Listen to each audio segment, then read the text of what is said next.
somewhere in your home, in a dusty drawer, a forgotten box, or an old collection passed down without a second thought, there may be a small green stone quietly holding the power to change everything. Not next year, not someday, right now. And the most dangerous part is these millions of people have owned this stone, handled it, even thrown it away, never realizing what it was worth. What you're about to hear could mean you've been sitting on thousands of dollars without knowing it. Hiddenite is not just rare, it is deceptive. It hides in plain sight, blending into collections of ordinary stones, mistaken for cheap glass, dismissed as a souvenir. But when the right specimen appears, collectors don't hesitate. They compete, they bid, and prices explode. What most people don't know is that some of the most valuable examples were never bought from dealers or auction houses. They were discovered by ordinary people who almost made a terrible mistake. The story begins quietly,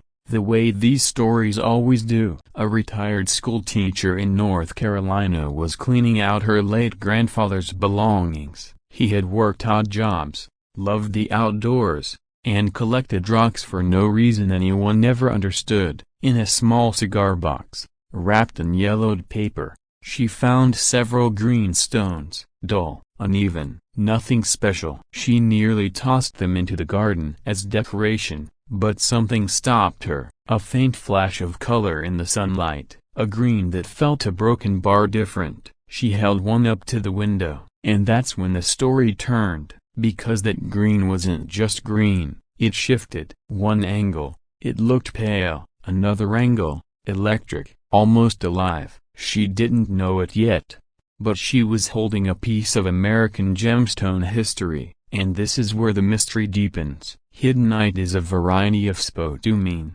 a mineral known for its long crystal structure and fragile beauty. But hiddenite is different. It's the green version, and not just any green. A rare, chromium-colored green that only forms under specific geological conditions that almost never happen. For decades, the world believed true gem-quality hiddenite came from one place and one place only, Alexander County, North Carolina. In the late 1800s, a young geologist named William Earl Hidden was searching for platinum. He didn't find it. Instead, he uncovered something far more valuable. Embedded in the rock was a vivid green crystal unlike anything previously documented. The stone was later named in his honor. But here's where collectors lean forward. The original hiddenite mines produced only a small number of gem-quality stones. Most were pale, many fractured. Only a tiny fraction displayed the intense emerald green color that defines true collector-grade hiddenite. Mining slowed, then stopped, the veins thinned,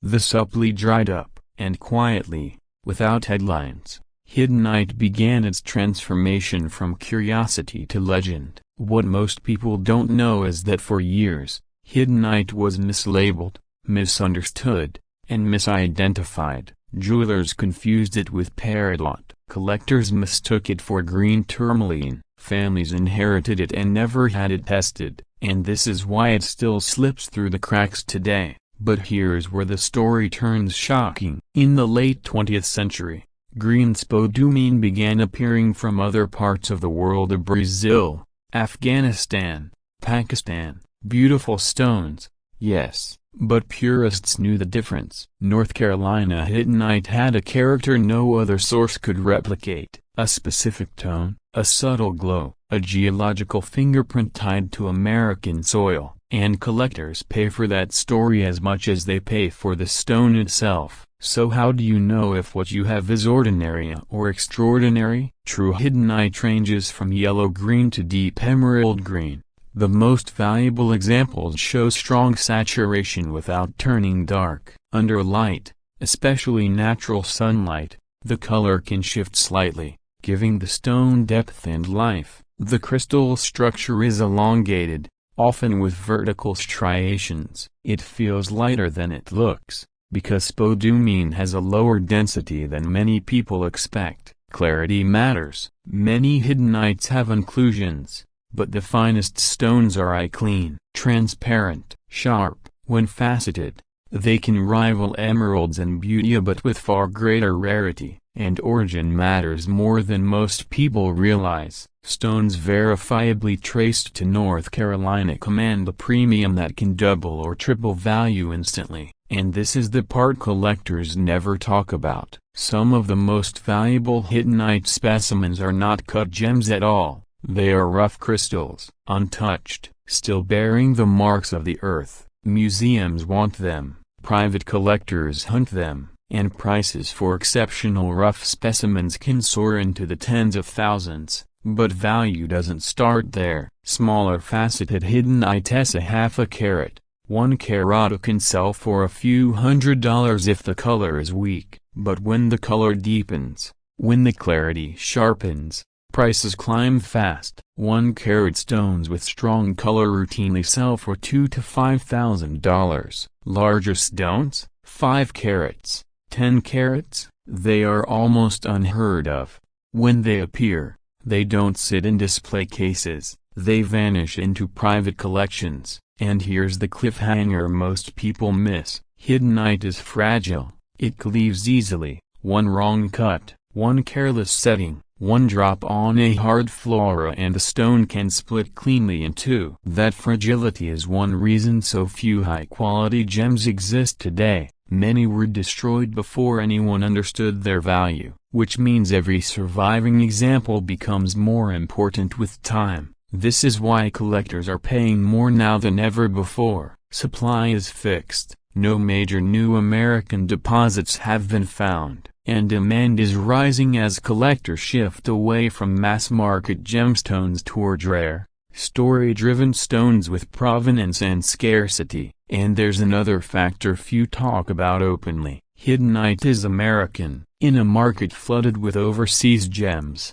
American mined stones carry emotional weight, heritage, patriotism, history. For American collectors, that matters. It creates stability, confidence, a sense that this isn't just a purchase, it's preservation. Which brings us back to you. Because Hiddenite didn't always move through high-end dealers, it passed through families, it sat in cigar boxes, it was mounted in old rings, brooches, and pendants that were never appraised properly. Estate sales, garage sales, inherited collections. This is how Hiddenite still surfaces today, and this is where urgency enters the story. The market is changing, information spreads faster now. Dealers are more aggressive, collectors are watching, and once a stone is identified and absorbed into the collector ecosystem, it's gone. The window for accidental discovery is closing. So if you own old stones,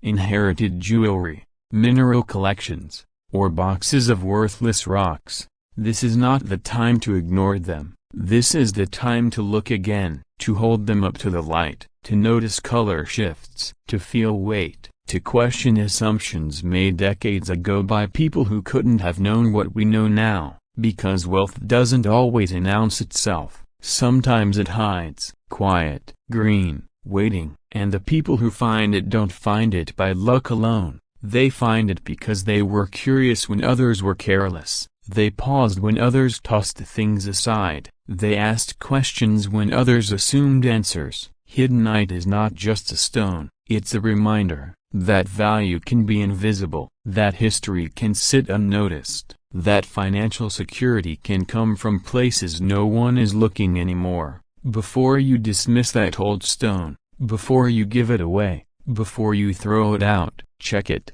because the next Hiddenite discovery story could be yours. And this is only one stone, there are others, rarer, stranger, even more valuable, and the market for them is heating up right now. Watch closely, look carefully, and don't miss what might already be yours.